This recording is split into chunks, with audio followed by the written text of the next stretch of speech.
하나님께서 에스겔에게 나타나셔서 보여주시는 형상을, 내 생물의 형상을 하나님께서 보여주신 것을 보겠습니다. 자, 1장 1절에서 보면 제3년 4월 5일에 내가 그발 강가 사로잡힌 자 중에 있더니 하늘이 열리며 하나님의 이상을 내게 보이시니. 자, 잡힌 자 중에 있더니 이거는 에스겔이 사로잡힌 자, 포로 생활 때 이 일이 있었던 거죠. 자, 그래서 보면 10절에 보면 그 내 생물의 형상이 어떤가? 그 얼굴의 모양은 넷의 앞은 사람의 얼굴이요, 넷의 우편은 사자의 얼굴이요, 넷의 좌편은 소의 얼굴이요, 넷의 뒤는 독수리의 얼굴이니 그 얼굴은 이러하며 그 날개는 드러펴서 각기 둘씩 서로 연하였고 또 둘은 몸을 가리웠으며 신이 어느 편으로 가려면 그 생물들이 그대로 가되 돌이키지 아니하고 일제히 앞으로 곧게 행하며 또 생물의 모양은 숯불과 횃불 모양 같은데 그 불이 그 생물 사이에서 오르락 내리락 하며 그 불은 광채가 있고 그 가운데서는 번개가 나며 그 생물의 왕래가 번개같이 빠르더라. 이런 네 가지 생물, 자, 사람의 얼굴, 독수리의 얼굴, 사자의 얼굴, 또 소의 얼굴, 이 네 가지 형상을 가진 그 모양대로 이렇게 형상을 보여주시는 거예요. 그래서 보니까 28절에 보면 그 사면 광채의 모양은 비 오는 날 구름의 무지개 같으니 이는 여호와의 영광의 형상의 모양이라. 내가 보고 곧 엎드려 그 말씀하신 자의 음성을 들으니라. 자, 무지개는 참 아름답죠. 우리가 옛날에 물로 하나님이 심판하셨을 때 노아 방주 그 시대에 하나님이 모든 인류를 물로 심판하시고 노아 식구들만 방주에서 살아났죠. 그 후에 하나님께서 무지개를 보여주시면서 약속을 하셨어요. 다시는 인류에게 물로 심판하지 않으시겠다. 그래서 보여주시는 그 언약의 표가 무지개지요. 그래서 얼마나 무지개가 색깔이 아름답습니까? 그래서 이 무지개가 하나님의 마음이시라는 거예요. 그런 아름다운 그런 마음을 가지신 하나님께서 이런 형상을 에스겔에게 보여주셨어요. 또 하나님의 형상이 이렇게 아름다운 모양이라는 것을 또 말씀하고 있죠. 자, 2장에 보니까 회역한 이스라엘에게 에스겔을 선지자로 불러서 보내시는 장면입니다. 2장에. 그래서 제가 오늘은 시간이 그렇게 많지가 않기 때문에 다 읽어드릴 수는 없지만 여러분들이 성경을 한번 읽어보세요. 에스겔서를 읽어보시면 하나님이 이스라엘 백성들이 워낙에 하나님을 반역을 많이 해요. 또 우상을 많이 섬겨요.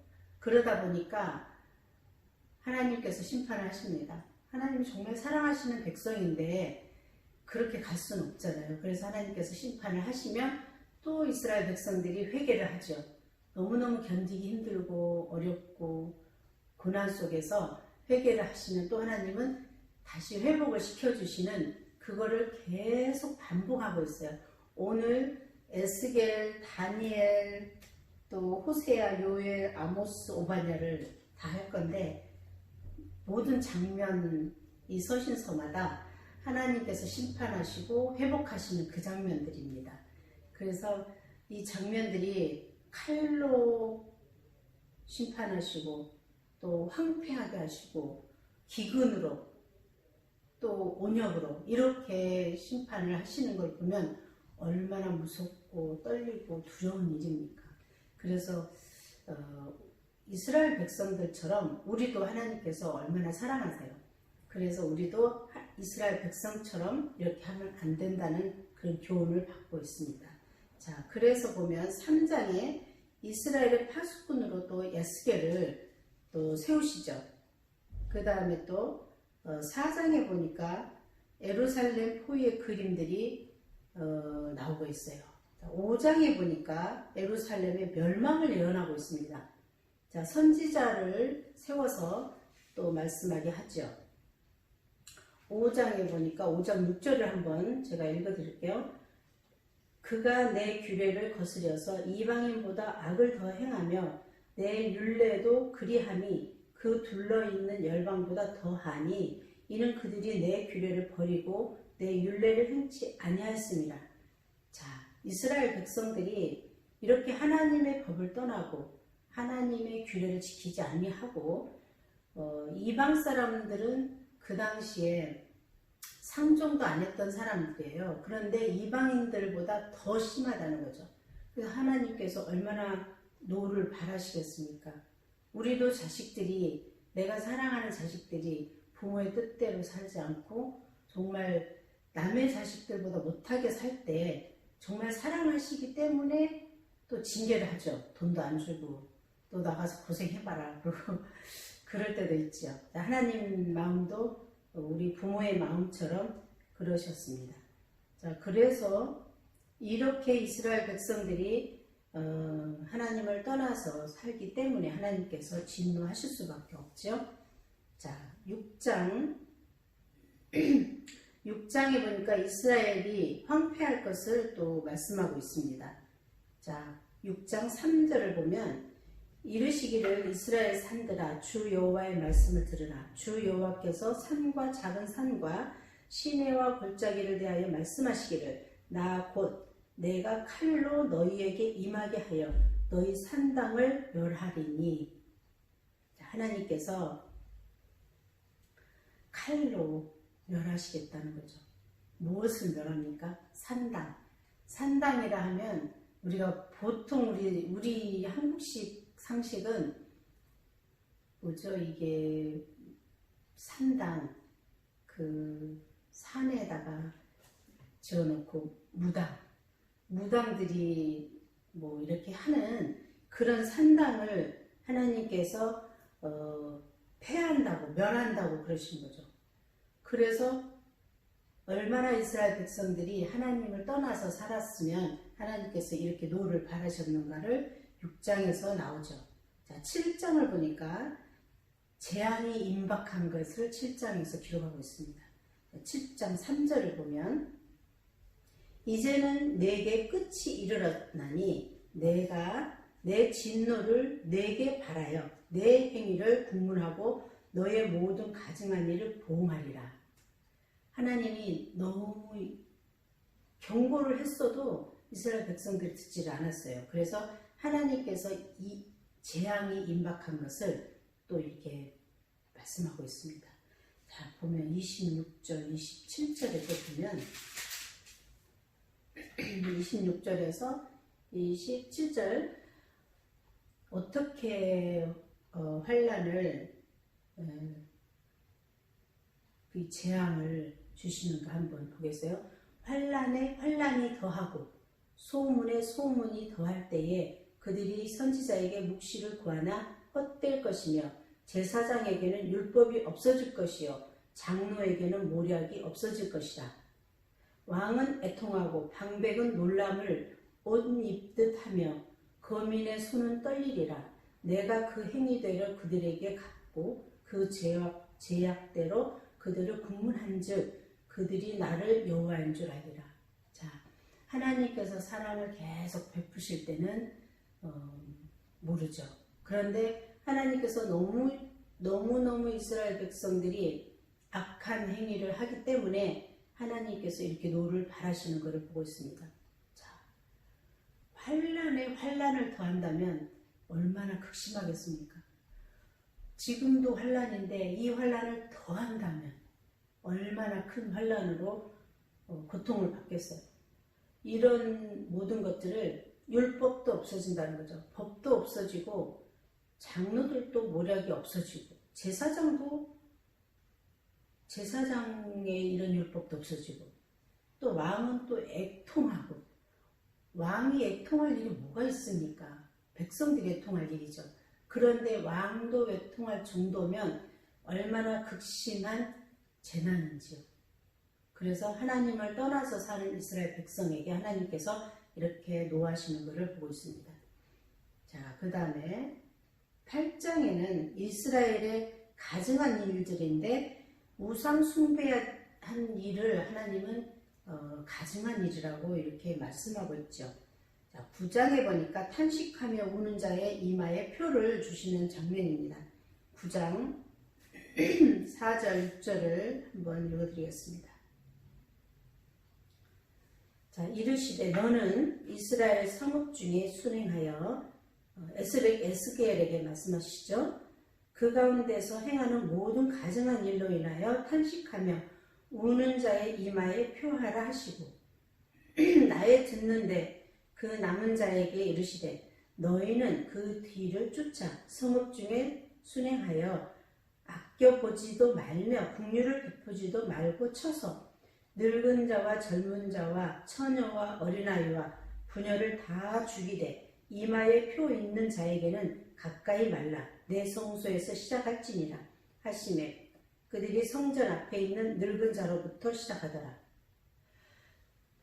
자, 하나님께서는 이 죄악으로 인해서 탄식하며 우는 그런 백성들이 있었어요. 그런 백성들을 회개하는 그런 백성들은 이마에 표를 해서 이 재앙을 면하게 하시고 이마에 표가 없는 그런 사람은 다 죽이라고 그랬어요. 늙은이로부터 어린아이까지. 이렇게 큰 재앙이 왔으니까 왕도 참 애통할 정도로 이런 큰 재앙을 하나님이 허락하신 거는 우상 숭배, 하나님을 떠나 사는 그런 우상 숭배가 얼마나 큰 죄악인지 여기서 말씀하고 있습니다. 자, 그 다음에 10장에 보니까 그룹이 심판의 불을 내어주는 거예요. 자, 천사들이 심판하는 불을 이렇게 내어주고 있죠. 그 다음에 11장에 보니까 이스라엘의 회복이 약속되는 거예요. 자, 불을 내어줄 때 얼마나 많은 이스라엘 백성들이 참 회개를 했겠습니까? 그래서 11장 16절을 한번 읽어보겠습니다. 그런즉 너는 말하기를 주 여호와의 말씀에 내가 비록 그들을 멀리 이방인 가운데로 쫓고 열방에 흩었으나 그들이 이른 이 열방에서 내가 잠깐 그들에게 성소가 되리라 하셨다 하고, 자, 하나님께서 이스라엘 백성들은 이방 가운데 쫓아냈어요. 그러고 나서 잠깐 하나님께서 성소가 되겠다, 하나님께서 같이 하시겠다는 말씀을 하고 계시죠. 잠깐 그들에게 성소가 되리라 하셨다 하고, 너는 또 말하기를 주 여호와의 말씀에 내가 너희를 만민 가운데 모으며 너희를 흩은 열방 가운데서 모아내고 이스라엘 땅으로 너희에게 주리라 하셨다 하라. 이스라엘 백성들을 회복시키시겠다는 그런 말씀을 에스겔을 통해서 말씀하고 있습니다. 자, 그들이 그리로 가서 그 가운데 모든 미운 물건과 가증한 것을 제하여 버릴지라. 만약에 하나님께서 회복을 시키시는데 다시 우상을 섬기고 있으면 안 되겠죠. 그래서 미운 물건들, 우상 섬기던 그런 모든 물건들을 다 버릴지라. 또 10절에 보니까 내가 그들에게 일치한 마음을 주고 그 속에 새 신을 주며 그 몸에서 굳은 마음을 제하고 부드러운 마음을 주어서 내 율례를 쫓으며 내 규례를 지켜 행하게 하리니 그들은 내 백성이 되고 나는 그들의 하나님이 되리라. 그러나 미운 것과 가증한 것을 마음으로 쫓는 자는 내가 그 행위대로 그 머리에 갚으리라. 나 주 여호와의 말이니라. 하나님께서는 우상에 대한 것을 버릴 때는 완전히 뿌리까지 버려야 된다는 거죠.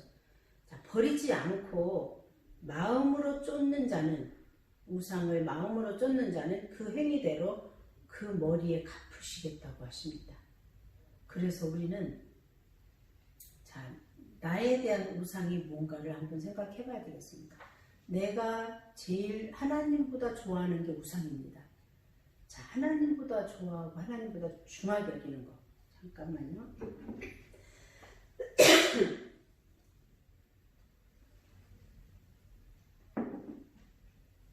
자, 꼭 우상 단지를 만들어서 성황당에 가서 절하고 하는 것도 우상 숭배지만, 내가 하나님보다 귀하게 여기고 하나님보다 중하게 여기고 하나님보다 귀한 거, 중한 거, 이것이 다 우상입니다. 그래서 우리는 하나님이 첫째라는 것을 항상 염두에 둬야 됩니다. 그래서 이런 우상을 섬기는 거, 만약에 우리가 돈을 참 좋아하죠. 돈을 우상으로 섬기는 사람이 있습니다. 돈을 쫓아 사는 사람이 있어요. 이 사람은 돈이 우상이고, 또 자식을 최고로 하는 그런 부모들도 있습니다. 조심해야 될 거는 정말 하나님보다 최고로 좋아하고 중하게 여기는 거 다 우상이라고 합니다. 그래서 우리가 그걸 잘 마음에 새겨서 신중하게 생각해야 합니다. 자, 그래서 이스라엘 백성들이 이렇게 하나님의 재앙을 받는 것을 보고 있습니다. 자, 우리도 하나님께서 얼마나 사랑하십니까? 자, 독생자 아들을 십자가에 못 박혀 죽이기까지 우리를 사랑하시는, 또 우리 죄를 그 예수님에게 다 담당시키시는 하나님의 사랑을 우리가 항상 생각하며 우리도 이스라엘 백성들만큼 하나님을 사랑하시죠. 그래서 우리에게도 사랑하는 백성한테는 징계가 항상 있습니다. 왜? 내가 잘못 나갔을 때 하나님은 바로잡기 위해서, 돌아오게 하기 위해서 그런 걸 하죠. 왜냐하면 부모님이 자식이 잘못 나가는데 그냥 보고 잘했다 잘했다 할 수가 없죠. 그래서 부모님 마음처럼 우리 하나님 아버지도 우리에게 그렇게 하신다는 것을 우리가 명심해야 되겠죠. 그 다음에 이스라엘에게 회복의 약속을 하시죠. 자, 그 다음에 12장에 보니까 속히 포로로 잡혀갈 것임을 또 말씀한, 11장에서는 그 회복의 약속을 하시고 계시고 12장에는 포로로 잡혀갈 것을 또 말씀하고 있습니다. 그 다음에 13장에 보니까 거짓 선지자들을 책망하시는 장면이 있는데 13장 9절을 한번 제가 읽어드리겠어요.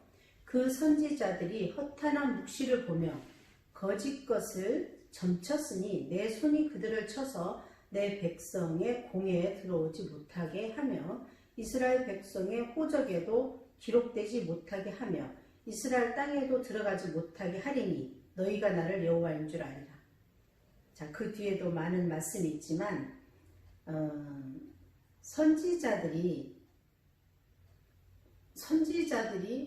선지자로서 하나님의 말씀을 백성에게 전해야 하는데 허탄한 묵시를 보는 거예요. 잘못된 거. 그 다음에 또 거짓 것을 점쳤다는 거예요. 거짓된 것을 점쳐서 점쳤기 때문에 하나님이 그 손을 쳤다는 거죠.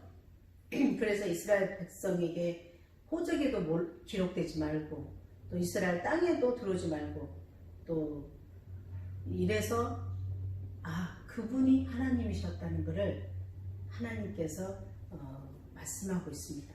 그러니까 하나님은 하나님이신 것을 알기를 원하세요. 우리 백성들이 하나님이 하나님이시다는 것, 하나님이 어떤 분이시라는 것을 알기를 원합니다. 그래서 우리가 하나님은 이런 분이시라는 것, 꼭 정말 하나님을 떠나 살면 이런 심판으로 돌아오게 하시는 하나님인 것을 우리가 보고 있습니다. 자, 또 그 다음에도 계속 에스겔서는 이런 참 하나님을 배역하는 그런 일들이 많이 나오죠.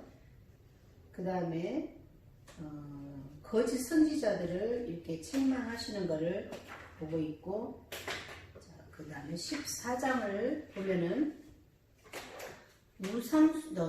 우상 숭배에 대한 심판이죠. 그래서 우리가 보면 1장부터 24장까지는 이스라엘 백성에게 대한 심판을 계속 말씀하고 있습니다. 그 다음에 25장에서 32장까지는 열방들에 대한 심판, 또 33장에서 48장 끝까지는 이스라엘의 회복에 대해서 하나님이 계속 말씀을 하고 계십니다. 그래서 이스라엘에 대한 심판이 계속 나오고 있죠. 자, 14장에는 우상 숭배에 대한 심판을 하고 있고, 또 15장은 불에 던질 포도나무처럼 될 것을 예루살렘 거민들이 그렇게 될 것이라는 것을 또 기록하고 있고, 또 16장에 보니까 예루살렘의 음란. 자, 얼마나 음란을 행했으면 이 예루살렘의 가증한 물건이라고 그러죠. 음란한 거, 또 우상 숭배하는 거, 이런 모든 것들을 음란으로 표현하고 있죠. 그 다음에 17장에 보니까 이스라엘 백성에게 독수리와 포도나무를 비유하고 있습니다. 자, 18장에 보면 하나님의 심판의 공평성. 하나님은 심판을 하시는데 얼마나 공평하게 심판하시는가를 18장에 기록하고 있는데, 한번 제가 2절에서 4절까지를 한번 읽어드리겠습니다. 너희가 이스라엘 땅에 대한 속담에 이르기를 아비가 신포도를 먹었으므로 아들의 이가 시다고 함은 어찌미뇨. 아버지가 신포도를 먹었는데 아들의 이가 시다. 그 말도 안 되는 거죠. 그런데 이런 속담이 있다는 거죠. 이스라엘에. 나 주 여호와가 말하노라. 내가 나의 삶을 두고 맹세하노니 너희가 이스라엘 가운데서 다시는 이 속담을 쓰지 못하게 되리라. 이런 속담이 말이 안 되는 거라는 것을 하나님께서 공평하게 심판을 하시는 것을 기록하고 있습니다. 19장에는 애가, 20장에 이스라엘에 폐역하는 것을 또 말씀하고 있고, 21장에 하나님의 심판의 칼이 오는 것을 또 기록하고 있고, 22장 이스라엘의 죄악들이 얼마나 심한가를 또 하고 있고, 24장까지 이런 이스라엘 백성에 대한 심판을 기록하고 있죠. 자, 25장에 보니까 열방들의 심판을 32장까지 기록하고 있는데, 자, 25장에는 암몬, 모압, 에돔 등에 대한 그런 선언을 하고 있고, 26장에 두로에 대한 선언, 두로가 받을 심판에 대한 그런 말씀을 기록하고 있습니다. 그 다음에 두로라는 데 그런 땅이 심판을 받고 난 뒤에 에가를 부르고 있고, 또 두로 왕에 대한 선언을 한번 두로 왕이 받을 심판이 어떤 건가 한번 제가 읽어드릴게요. 28장 2절에서 5절. 자, 두로 왕이 받을 심판입니다. 인자야, 너는 두로 왕에게 이르기를 주 여호와의 말씀에 내 마음이 교만하여 말하기를 나는 신이라. 내가 하나님의 자리 곧 바다 중심에 앉았다 하도다. 내 마음이 하나님의 마음 같은 채 할지라도 너는 사람이요 신이 아니거늘. 자, 두로 왕이 자기가 하나님의 자리에 앉았다고 그렇게 말하고 있죠. 내 지혜와 총명으로 재물을 얻었으며 그 금과 은을 곳간에 저축하였으며 또 큰 지혜와 장사함으로 재물을 더하고 그 재물로 인하여 내 마음이 교만하도다. 그러므로 나 주 여호와가 말하노라.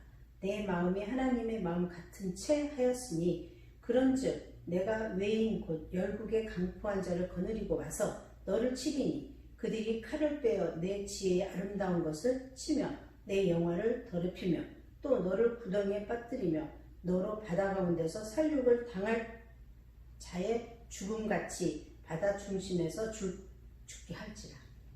자, 하나님이 이 두로 왕이 얼마나 교만하고 자기가 하나님처럼 하나님의 자리에 앉고 바다 가운데 앉았다 하잖아요. 그래서 하나님께서는 이런 교만을 다 멸하시는 거죠. 그래서 8절을 보니까 뭐라고 하냐면 너로 바다 가운데서 살육을 당한 자의 죽음같이. 두로 왕이 바다 가운데 앉아있다고 그런 말을 했죠. 그래서 바다 가운데서 살육을 당한 자의 죽음같이 바다 중심에서 죽게 할지라. 정말 이 두로 왕이 얼마나 교만했으면 하나님께서 이렇게 갚아주시는 것을 보고 있습니다. 자, 그래서 29장에는 애굽에 대한 선언을 하고 있어요. 애굽에 대한 애굽이 얼마나 엄청난 나라였잖아요. 자, 애굽에서 우리가 이스라엘 백성들이 출애굽기가 나오듯이 출애굽을 했어요. 애굽에서 종살이를 하고 애굽에서 포로 생활을 하다가 나온 그런 애굽 땅이에요. 그래서 바로 왕이 애굽의 바로 왕이 멸망하는 것을 여기서 보고 있습니다. 자, 애굽이 어떻게 멸망하는가를 한번 볼까요? 30장 21절 21절 23절에 보니까 제11년 정월 7일에 여호와의 말씀이 내게 임하여 가라사대 인자야 내가 애굽 왕 바로의 팔을 꺾었더니 칼을 잡을 힘이 없도록 그것을 그저 싸매지도 못하였고 약을 붙여 싸매지도 못하였느니라. 얼마나 크게 하나님께서 치셨으면 팔을 치셨는데 상처를 꼬맬 그런 것도 못한다는 거죠. 그러므로 나 주 여호와가 말하노라. 내가 애굽 왕 바로를 대적하여 그 두 팔 곧 성한 팔과 이미 꺾인 팔을 꺾어서 칼이 그 손에서 떨어지게 하고 애굽 사람을 열국 가운데로 흩으며 열방 가운데로 해칠지라. 내가 바벨론 왕의 팔을 견고하게 하고 내 칼을 그 손에 붙이려니와 내가 바로의 팔을 꺾으리니 그가 바벨론 왕의 앞에서 고통하기를 죽게 상한 자의 고통하듯 하리라. 자, 바벨론 왕이 바로가 얼마나 교만하고 얼마나 그 이스라엘 백성들에게 악하게 심하게 고통을 주었는지 포로 생활 때 참 이스라엘 백성들이 굉장한 회개를 하고 부르짖었죠. 하나님께서는 바로 왕의 이 교만을 꺾기 위해서 이렇게 다른 바벨론 왕을 또 시켜서 애굽 왕을 꺾게 하죠. 그래서 그들이 애굽 왕 바로가 여호와가 하나님이신 줄 알도록 이렇게 또 역사를 하고 있습니다. 자, 그래서 31절에 보면 음부로 내려가는 죽음을 또 뜻하죠. 자, 그 바로를 위한 또 애가를 부르게 하고 또 파수꾼의 사명을 감당하게 하죠. 자, 에스겔에게 파수꾼 사명을 감당하게 하는데 어떻게 하는지 6절에서 9절까지 한번 읽어보겠습니다. 그러나 파수꾼이 칼이 임함을 보고도 나팔을 불지 아니하여 백성에게 경고치 아니하므로 그 중에 한 사람이 그 임하는 칼에 제함을 당하면 그는 자기 죄악 중에 제한 바 되려니와 그 죄를 내가 파수꾼의 손에서 찾으리라. 자, 파수꾼은 뭔가요? 파수꾼은 적이 오면 알려야 돼요. 그래서 안전하게 피신을 하든지 안전하게 할 수 있도록 파수꾼의 역할이 적이 오면 알려주는 역할을 해야 되는데 파수꾼이 적이 왔는데 알려주질 않아서 누가 다쳐서 죽었다. 그러면 죽은 사람은 죽었지만 그 사람의 핏값을 파수꾼에게서 찾겠다는 거예요. 하나님께서는.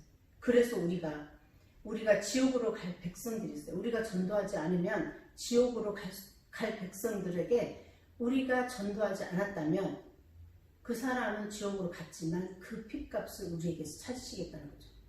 그 하나님의 이 공의가 얼마나 대단한 건지 우리가 항상 생각하면서 우리도 정말 파수꾼처럼 해야 될 일을 해야 되겠습니다.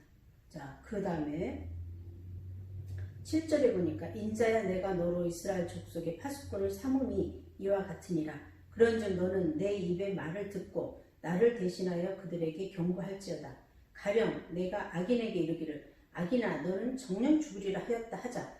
네가 그 악인에게 말로 경고하여 그 길에서 떠나게 아니하면 그 악인은 자기 죄악 중에서 죽으려니와 내가 그 핏값을 네 손에서 찾으리라. 자, 악한 사람이 악한 일을 하려고 해요. 그런데 내가 그 일을 알고 있으면 그 악한 일에서 돌이키게 해야 되는 거예요. 만약에 내가 그 악한 일에서 돌이키지 못하고 그 악인이 죽었다. 악인은 죽어요. 악인은 죽지만 나는 그 악한 일에서 돌이키게 못한 나는 하나님이 핏값을 나한테 찾겠다는 거죠. 그 죄가를 나한테 물으시겠다는 거예요. 그래서 우리는 정말 이 말씀을 몰랐을 때는 모르고 살았지만 알았으면 이 말씀을 지켜서 살아야 되겠죠. 자, 9절에 보니까 그러나 너는 악인에게 경고하여 돌이켜 그 길에서 떠나라고 하되 그가 돌이켜 그 길에서 떠나지 아니하면 그는 자기 죄악 중에 죽으려니와 너는 네 생명을 보존하리라. 악인을 그 길에서 떠나게 했는데 정말 악인이 안 들어요. 그럼 할 수 없다는 거죠.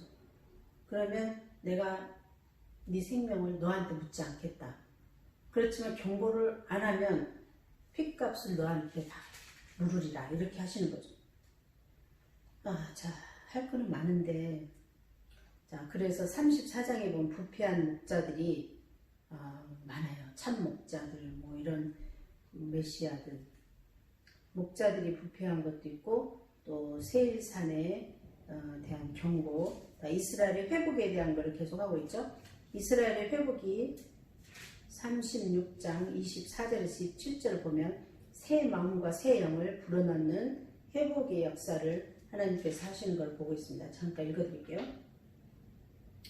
36장 24절에서 27절 내가 너희를 열국 중에서 취하여 내고 열국 중에서 모아 데리고 고토에 들어가서 맑은 물로 너희에게 뿌려서 너희로 정결케 하되 곧 너희 모든 더러운 곳에서와 모든 우상을 섬김에서 너희를 정결케 할 것이며 또 새 영을 너희 속에 두고 새 마음을 너희에게 주되 너희 육신에서 굳은 마음을 제하고 부드러운 마음을 줄 것이며 또 내 신을 너희 속에 두어 너희로 내 율례를 행하게 하리니 너희가 내 규례를 지켜 행할지니라. 자, 하나님께서는 다시 이스라엘 백성의 그동안에 또 하나님께서 이스라엘 백성의 부르짖음을 들으셨습니다. 그래서 이스라엘 백성을 다시 회복시키는 그런 장면인데 하나님께서는 이스라엘 백성을 회복시키되 새 마음과 새로운 영으로 회복시켜서 하나님의 백성으로 삼으시기를 원하시죠. 그러지 않고 또 우상을 가지고 있으면 그 마음으로 우상을 섬긴다면 안 되는 거죠. 자, 하나님은 우리 머리털 하나까지 세시는 분이기 때문에 그 마음이 어떤가를 다 알고 계십니다. 그래서 우상을 마음속에 갖고 있으면 안 되는 거죠. 자, 그 다음에 37장에 마른 뼈 환상을 또 에스겔에게 보여주고 있어요. 이건 굉장히 중요한 거라 한번 37장 1절에서 10절까지 한번 읽어드리겠습니다. 마른 뼈들이 살아나는 그런 에스겔 골짜기에서 살아나는 장면이죠. 1절부터 10절 여호와께서 권능으로 내게 임하시고 그 신으로 나를 데리고 가서 골짜기 가운데 두셨는데 거기 뼈가 가득하더라. 나를 그 뼈 사방으로 지나게 하시기로 본즉 그 골짜기 지면에 뼈가 심이 많고 아주 말랐더라. 그가 내게 이르시되 인자야 이 뼈들이 능히 살겠느냐 하시기로 내가 대답하되 주 여호와여 주께서 아시니이다.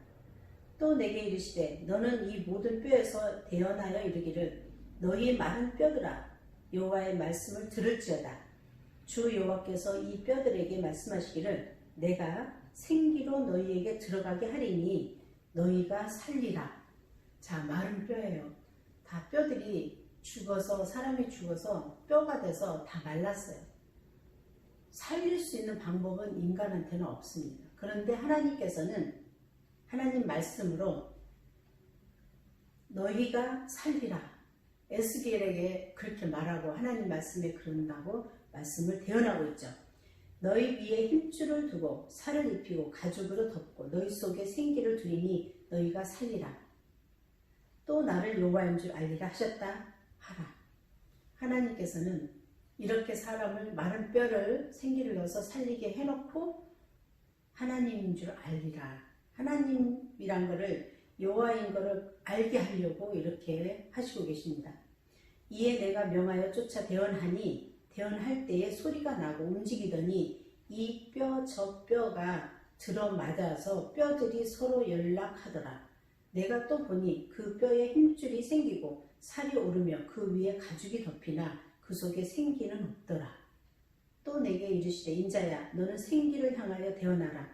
생기에게 대언하여 이르기를 주 여호와의 말씀에 생기야 사방에서부터 와서 이 사망을 당한 자에게 붙어서 살게 하라 하셨다 하라. 참, 하나님께서 직접 안 하시고 에스겔에게 대언을 했는데도 자, 뼈들이 움직여서 마치고 살도 붙고 또 생기도 넣어지고 이런 하나님의 역사를 보고 있습니다. 이에 내가 그 명대로 대언하니 생기가 그들에게 들어가서 그들이 곧 살아 일어나서 다시 서는데 극히 큰 군대더라. 엄청난 뼈들이 거기에 골짜기에 묻혀 있었어요. 그랬는데 그 뼈들이 살아서 움직이는데 살아 서니까 다 군대처럼 많은 그런 사람들이었다는 거죠. 자, 그래서 마른 뼈 환상을 보여주신 거죠. 또 보면은 자 39장에 보면 고개 멸망인데 바벨론의 침략을 통해서 보여주는 또 최후의 심판에 대한 그런 예시를 또 보여주고 있죠. 그 이스라엘 회복시키면서. 그래서 이제 그 다음부터는 이스라엘이 회복되면서 새 성전을 또 세우시고 성소를 또 세우시고 42장에 제사장을 위한 방들도 만들고 43장에 번제단 뭐 이렇게 쭉 해서 또 예배도 하시고 안식일도 정하시고 다 안식일과 월삭 이런 걸 다 정해서 성소에서 흘러나오는 이런 강물도 있고 땅을 분배하는 이런 내용으로 또 에스겔서가 48장까지 끝을 내죠. 그래서 보면은 에스겔 40장에서 49장에 나오는 회복 예언에 대한 성전의 치수, 성전의 기구들, 제사장의 규례들은 레위기와 큰 차이점을 가진다 이렇게 말하고 있어요. 이것은 에스겔서에 예언된 바가 모세율법의 회복을 의미하는 것이 아니고 메시아 시대를 상징적으로 묘사하시는 것이기 때문이라고 말할 수 있다. 에스겔은 회복 예언의 해석에 대해 두 가지 견해가 있다. 첫 번째는 매우 구체적이기 때문에 장차 문자적으로 그대로 이루어질 것이라는 견해가 있습니다. 둘째는 천년왕국 혹은 천국에 대한 상징이라고 보는 견해도 있어요. 이런 에스겔서가 있고요. 그 다음에 다니엘서도 많이 할 게 많고 호세아서, 요엘, 아모스, 오바댜까지 해야 되는데 시간이 많지 않죠. 자, 그래서 다니엘서를 이제 들어가면 다니엘서 저자는 다니엘이죠. 저작 연대는 주전 6세기경이고 자, 제가 이제 조금 진행을 하겠어요. 그래서 보면 각 장의 주요 내용은 다니엘서 주요 내용은 다니엘에게 주신 기적과 계시들. 다니엘에게 하나님은 기적을 많이 베푸시죠. 또 계시도 많이 하시고. 다니엘이 유명한 거 여러분 아시죠? 그럼 특징적인 진리는 하나님의 주권에 있다는 것을 말씀하고 있고 또 지극히 높으신 자, 지극히 높으신 하나님 뭐 이런 용어가 많이 나오죠. 또 하늘의 하나님 혹은 하늘에 계신 하나님 이런 모든 신의 신 이런 말씀들이 다니엘서에 나오고 있습니다. 그래서 주요 내용을 보면 다니엘이 이렇게 하나님의 그런 계시와 기적과 이런 걸 보여주는 거는 다니엘 1장에 보면 다니엘의 세 친구들이 결심하는 것을 나오고 있고 또 2장에 보면 느부갓네살 왕의 꿈을 해석하는 그런 게 나오죠. 왜냐하면 왕이 꿈을 꿨는데 왕 주위에는 점술가들, 뭐 박사들 이런 사람들이 주위에 많이 있어요. 그런데 그 사람들이 풀지를 못하는 거예요. 그래서 왕이 이 사람들 다 죽이라고 이렇게 하고 있는데 다니엘을 이제 소개를 하죠. 그래서 다니엘이 하나님께 기도하고 받아서 이 꿈을 해몽을 하죠. 그래서 다른 박사들도 다 죽지 않고 다니엘은 또 왕의 굉장한 상급을 받고 높임을 받지요. 그래서 보면 2장에 보니까 느부갓네살 금신상 꿈 뜨인 돌 하나님의 나라 이렇게 나와 있는데 꿈을 해석하는 장면을 잠깐 어떻게 다니엘이 그 박사들 점술가들 다 그 유명한 사람들이 못 푸는 왕의 꿈을 풀 수 있었나 이거를 한번 잠깐 보겠습니다.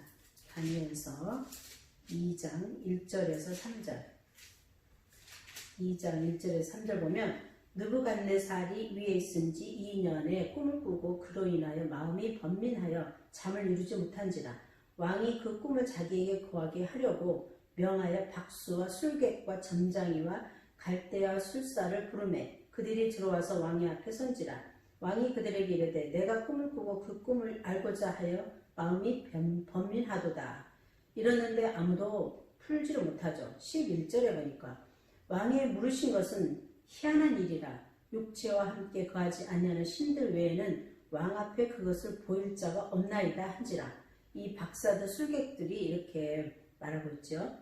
그 다음에 왕이 이로 인하여 진노하고 통분하여 바벨론 모든 박사를 다 멸하라 명하니라 왕의 명령이 내림에 박사들은 죽게 되었고 다니엘과 그 동무들도 죽이려고 찾았더라. 14절 보니까 왕의 시위대 장관 아리옥이 바벨론 박사들을 죽이려 나가매 다니엘이 명철하고 슬기로운 말로 왕의 장관 아리옥에 물어 가로되 왕의 명령이 어찌 그리 급하뇨 아리옥이 그 일을 다니엘에게 구하매 다니엘은 들어가서 왕께 구하기를 기한하여 주시면 왕에게 그 해석을 보여드리겠나이다 하니라.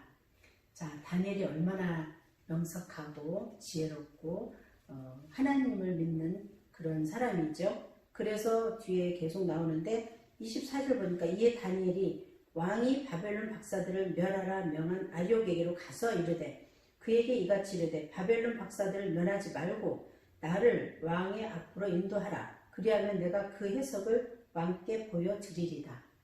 자, 그런데 여기에 다니엘이 하나님께 받은 꿈 해석을 어떻게 하는지 한번 보겠습니다.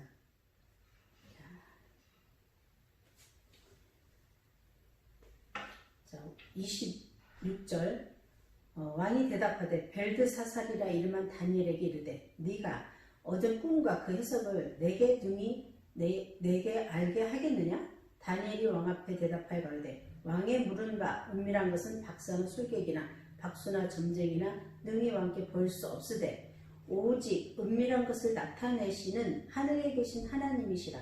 그가 느부갓네살 왕에게 후일에게 될 일을 알게 하시다이다. 왕의 꿈 곧 왕이 침상에서 뇌 속으로 받은 이상은 이러하니라. 하나님께서 다니엘에게 다 보여주신 거죠. 왕이여 왕이 침상에 나가서 장래일을 생각하실 때에 은밀한 것을 나타내시는 이가 장래일을 왕에게 알게 하셨사오며 내게 이 은밀한 것을 나타내심은 내 지혜가 다른 인생보다 나은 것이 아니요 오직 그 해석을 왕에게 알려서 왕의 마음으로 생각하던 것을 왕으로 알게 하려 하심이니이다. 자, 자기를 굉장히 낮추는 거죠. 왕이여 왕이 큰 신상을 보셨나이다. 그 신상이 왕의 앞에 섰는데 그가 크고 광채가 특심하여 그 모양이 심히 두려우니 그 우상의 머리는 정금이요 가슴과 팔들은 은이요 배와 넓적다리는 노시요 그 종아리는 철이요 발은 얼마는 철이요 얼마는 진흙이었나이다. 또 왕이 보신즉 사람의 손으로 하지 아니하고 뜨인 돌이 신상의 철과 진흙에 발을 쳐서 부셔뜨림에 때에 철과 진흙과 녹과 은과 금이 다 부셔져 여름 타작마당에 겨워같이 되어 바람에 불려간 곳이 없었고 우상을 친 돌은 태산을 이루어 온 세계에 가득하였나이다. 자, 이렇게 쭉 해서 38절 인생들과 들짐승들과 공중의 새들 어느 곳에 있는 것은 물어나고 그것을 왕의 손에 붙이사 다 다스리게 하셨으니 왕은 곧 그 금머리입니다. 이렇게 해서 왕의 그 금신, 은, 이런 걸 다 여기다가 풀어서 왕한테 보여주는 거죠. 그래서 다 풀어주니까 45절에 보면 왕이 사람의 손으로 아니하고 시내에서 뜨인 돌이 철과 놋과 진흙과 은과 금을 부서뜨린 것을 보신 것은 크신 하나님이 장래일을 왕께 알게 하신 것이라. 이 꿈이 참되고 이 해석이 확실하나이다. 자, 하나님께서 보여주신 거기 때문에 확실하다고 하죠. 자, 이에 느부갓네살 왕이 엎드려 다니엘에게 절하고 명하여 예물과 향품을 그에게 드리게 하니라. 자, 박사들도 박수들도 점쟁이도 아무도 못 푸는 거를 하나님께서 풀어주신 거를 또 왕이 뭐라고 하냐면, 왕이 대답하여 다니엘에게 이르되 너희 하나님은 참으로 모든 신의 신이시요 모든 왕의 주제시로다. 네가 능히 이 은밀한 것을 나타내었으니 네 하나님은 또 은밀한 것을 나타내시는 자로다. 왕이 이에 다니엘을 높여 귀한 선물과 많이 주며 세워 바벨론 온 도를 다스리게 하며 또 바벨론 모든 박사의 어른을 삼았으며 왕이 또 다니엘의 청구대로 사드락과 메삭과 아벳느고를 세워 바벨론 도의 일을 다스리게 하고 다니엘은 왕궁에 있었더라. 자, 이런 꿈풀이를 하는 것도 다니엘서를 통해서 하나님의 역사를 봅니다. 자, 이렇게 했을 때 다니엘이 참 교만하지 아니하고 하나님의 영광을 드러내는 것을 보고 있죠. 이래서 다니엘서의 다니엘을 보고 또 이런 기적들을 보고 있습니다. 자, 또 중요한 게 뭐냐? 다니엘서 5장에 보니까 분벽에 글씨가 나옵니다. 자, 벨사살은 아벨론의 마지막 왕 나보니더스의 장자이었다. 메데 사람 다리오는 고레스의 다른 이름이든지 이런 것이 나오는데 분벽, 벽에 글씨가 써지는 거예요. 그냥 손이 나와서. 이거 얼마나 왕이 무섭겠습니까? 그런 장면이 왜 나왔는지 한번 읽어주겠어요. 3장 7절, 5장 3절 7절. 이에 예루살렘 하나님의 전 성소 중에서 취하여 온 은, 금, 기명을 가져오게 하매 왕이 그 귀인들과 왕후들과 빈궁들로 더불어 그것으로 마시고 무리가 술을 마시고는 그 금, 은, 동철, 목석으로 만든 신들을 찬양하니라. 자, 벨사살 왕이 예루살렘 하나님의 성전에서 포로로 침략해서 포로로 다 백성들 데려오고 또 하나님의 성소에 있는 금, 은, 동철 이런 기구들이 있었어요. 하나님의 성전을 섬기는 그런 기구들을 다 가져다가 자기들이 왕의 잔치에 쓴 거죠. 거기다가 술을 마시고 또 그런 거를 사용을 했어요. 그래서 또 자기들이 만든 목석에게 또 찬양을 하고요. 그래서 하나님께서 그때 사람의 손가락이 나타나서 왕궁 촛대 맞은편 분벽에 글자를 쓰는데 왕이 그 글자 쓰는 손가락을 본지라. 지금 당장 여기서 벽에 손가락이 나와 쓴다면 얼마나 두렵고 떨리겠습니까?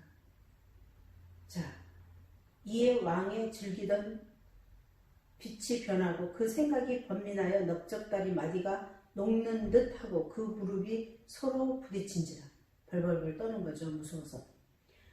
왕이 크게 소리하여 술객과 갈대아 술사와 전쟁이를 불러오게 하고 바벨론 박사들에게 일러 가르되 물론 누구든지 이 글자를 읽고 그 해석을 내게 보이면 자주옷을 입히고 금사슬로 그 목에 들이우고 그로 나라의 셋째 치리자를 삼으리라 하니라. 자, 이것도 아무도 풀 수가 없었습니다. 그래서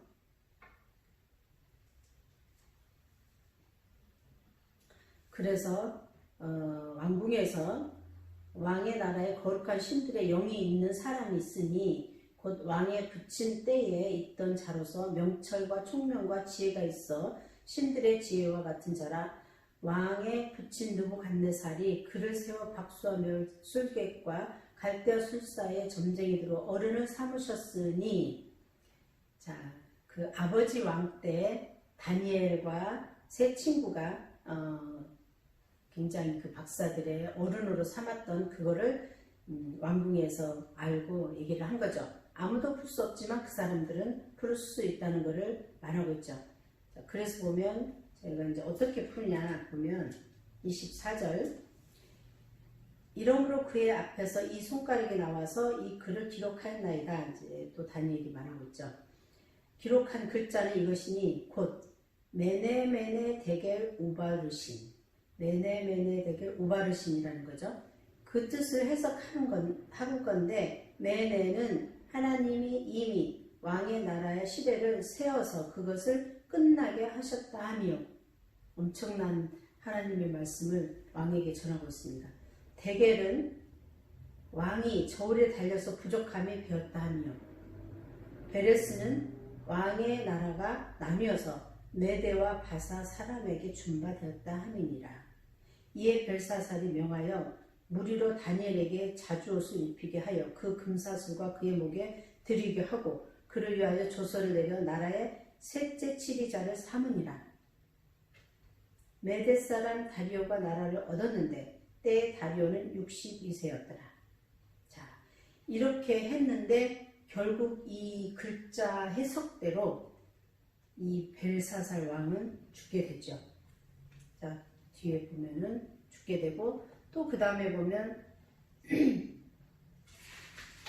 다니엘하고 세 친구가 또 사자굴에 들어가는 기적을 또 보고 있죠. 이것도 읽어보시고요. 또 사자굴에 들어가도 하나님께서 다니엘과 세 친구를 천사가 그 풀무불, 엄청나게 센 그 불 속에서 던졌는데 전에 이런 풀무불보다 더 센, 엄청 센 불로 했는데도 끓림도 없고 냄새도 없고 그 안에 한 사람이 더 들어가 있는 거죠.